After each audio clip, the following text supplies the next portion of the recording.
Hello fellow collectors and welcome to Long's Toys. Today we are taking a look at 3 new figures from the 4-inch Fortnite line from Jazwares. We have Cluck Explosive, Joltara, and Diamond Hanz, aka Stunks. So as you can see we have 3 new figures here. Taking a look at Cluck first. Comes with his drumstick pickaxe weapons. Now this is the Explosive variant. I wouldn't be surprised to see him in his traditional yellow and pink color scheme a little bit later on in the line. You can see he is from Series 18, number 179. Taking a look at the back here, you can see on the cross-sell some of the other figures we have here. We have Summer Drift and Grave Feather, which are not in this video. I did find them just today, so I'll be doing them probably in another video pretty soon. Then we have Joltara, which I assume is just kind of something they came up with from that superhero skin that you can buy in the shop and then customize whatever you want. I don't think she's actually a character we've seen on the island or interacted with. I could be wrong about that. She is from Series 18 as well, number 180. No new figures here on the cross-sell on the back. And then we have Diamond Hanz, which I think is absolutely hysterical. No new figures here, and he is number 181. So they each come with their own unique pickaxe weapon. She just gets kind of like the bladed hand extension thing. I'm not sure how that's going to work. I'm assuming it's just going to fit over top of her fist. We'll check it out when we get them out of the packaging. Everyone else just kind of has normal handheld weapons. So I'm going to go ahead, open these 3 up, and we'll take a closer look. Alright, here are the 3 figures out of the packaging. We'll start over here with Cluck. I think it's safe to say he is my favorite out of the 3. They did a really nice job with him. Starting off with the 2 drumstick pickaxe weapons. You can see that there's a big bite out of this one. Some of the bone is showing. Got kind of a sad face here. This one has a much happier face because he's only got a little piece ripped out of there. But they are just really, really well done. We'll go ahead and take these out of the hands so that we can get a closer look. I mean, the texture on them is really nice. All the paint applications are really solid. They did a really nice job with both of these.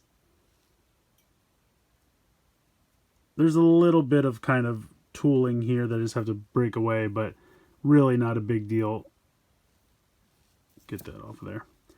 They really, really came out great. Both of these are pretty fantastic. So checking out Cluck, really nice detail. I mean, all these Jazwares figures really have really nice detail and paint applications. For $10 figures, it still really blows my mind. Now this guy, he does have a ball joint and a hinge like all the others do, but because of the design of his body and the head here, you can't really do too much front to back, but you do have a decent amount of side-to-side movement. He has these shoulder pieces here that kind of limit the shoulder articulation a little bit. You can see how they kind of slide up a little bit there, which is nice, but the shape of the head kind of stops them at a certain point. You do have a swivel there, you have a bend and a rotation at the elbow. You have a hinge in the wrist as well as a rotation. You have a nice ball joint here in the torso. I think he does have a little bit of a swivel here at the waist, but it's very minimal. Ball joint here in the hip. Thighs swivel. You have double jointed knees, as you can see here. And then you do have a rocker and a hinge here in the ankles. So just a ridiculous amount of articulation for a 4-inch figure. I still think they do such a good job. And if you just take a look, all the little buckles are painted. All of the camo on the eggshell pieces. Just everything about this guy is really decked out. I mean, they've done all of the detail and paint applications that they could. They really don't skimp on anything. And like I said, for $10, I really can't complain. I mean, not that I would, but I mean, the figures are great, great detail, great paint applications, great articulation. They all come with a unique pickaxe weapon, all for $10. I mean, you really can't beat it. Let me see if I can... Sometimes I have trouble getting them to stand, but it's really just all about weight distribution. All right, let's go ahead and check out Joltara. She looks pretty cool. I like the kind of gradient in the hair there. I think that's really neat. She has a lot of really nice gold paint. You can see here on the forearms and the gloves. And I think this is actually painted hands. Like, it's not gold plastic, so I don't think we'll have to worry about gold plastic syndrome. I think we might have to worry about paint chipping, depending on how many accessories and things you put in the hands. But I don't think we'll have to worry about the gold plastic breaking down, because I think it's normal colored plastic painted gold. So that's nice. She has pretty much all the same articulation. You can see that the ball joint here in her torso is a little loose, and she kind of has the same, just a little bit of movement there in the waist. But then she's got the ball joint, the legs swivel. They all really have the same articulation. But again, you can see really nice gold paint here for the boots. They did a really nice job with that. And then her pickaxe is this kind of like Psylocke looking energy blade that manifests over her hand. It's not the best. I mean, it's just, like I suspected, it just kind of fits over top of the hand here. And you kind of have to just play with it until you find the way that it pops on the best. It doesn't really, it's a little loose. I mean, it's not going to fall off. Well, okay, yes it will. But not right away. Like if you just kind of move it around, it's not necessarily going to fall off right away. You have to shake it a good couple times. But I wish that that was a little bit snugger. Like I feel like if they would have made this a little bit softer plastic, then it could have really like squeezed on there and been a little bit more solid. But as it is, it's not bad. And you do kind of have a color variant gradient here as well, where it kind of starts out with the translucent orange and then goes to a little bit more opaque and painted like lighter orange. So I think that's kind of cool. But I think the head sculpt looks good. The domino mask is cool. I really do like the hair. She has a weird emblem of glasses and a mustache, which it is what it is. But yeah, overall, I think she has really nice detail, and I really like the gold paint, especially down here on the boots. I think that looks really sharp. I should also mention that they all have holes on their back, so if you have any back bling accessories like from other sets, you can go ahead and give them to these figures. Get her to stand. All right, and next up, we are on to Diamond Hanz, a.k.a. the Stonks guy. Really, really well done as well. He's got cool translucent blue hands. He's got this crazy pickaxe here with the arrow going down. Again, really nice detail. I mean, this is kind of I can't talk today. This is kind of a solid orange plastic, but then you can see all the metallic paint here, especially the blue here on the handle. You have this little bit of gold, and then you have this kind of like bandage part here that he can hold on to, and then a little bit of brown paint down here at the bottom. It's a pretty standard, figure with a suit that we've seen before. Not really much new going on there. You have a soft rubber plastic for this part of the jacket, and then the sleeves of the jacket are just molded into the arm.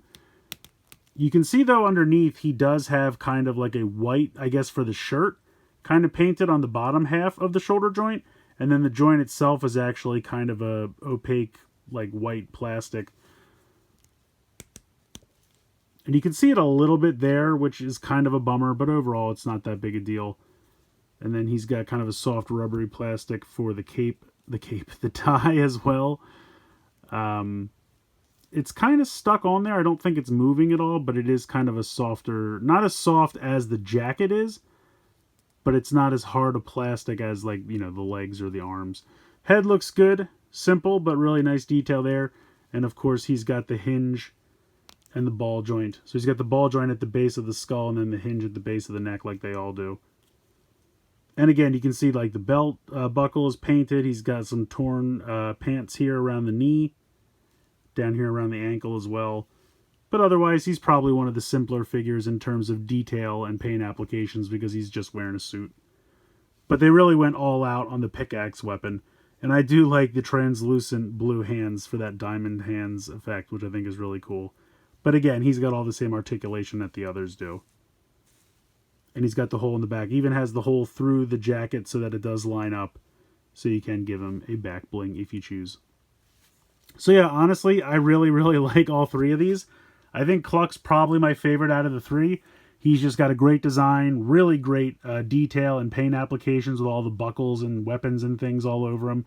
His two pickaxe weapons are absolutely fantastic with the detail, and they're just really funny to me. So he's probably my favorite out of the three, but that's not to discount the other two. I mean, they look great, really nice paint applications. I really like the way they did the gold for Joltara. I think that really worked out well, especially the boots. I think they look really fantastic. The pickaxe for her, not that exciting, but it's perfectly fine. I do like how they did the hair.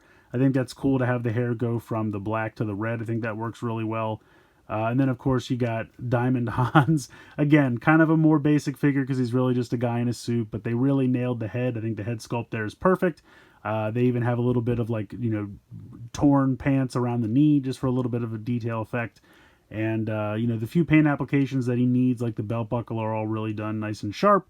But I think that pickaxe is where he really shines. It's really nice metallic paint, really well painted, and just overall, they all really look great. So I definitely recommend any of these. Like I said, for what you get for the price, I feel like these are the best 4-inch figures on the market right here because they come with great accessories, great paint applications, the level of detail, the articulation, and they're still only $10 a piece. Like I just can't imagine how Jazwares is keeping that price point when every other toy line out there is raising their prices to deal with costs and things like that, and Jazwares just keeps it at that $9.99. So, like I said, for what you get, I think this is probably the best deal on a figure in the market right now, and I definitely recommend checking out this line if you haven't already. So 3 great new additions to the line. Let me know what you guys think in the comments below. Please like, share, and subscribe. Hope you guys enjoyed the video, and as always, thanks so much for watching.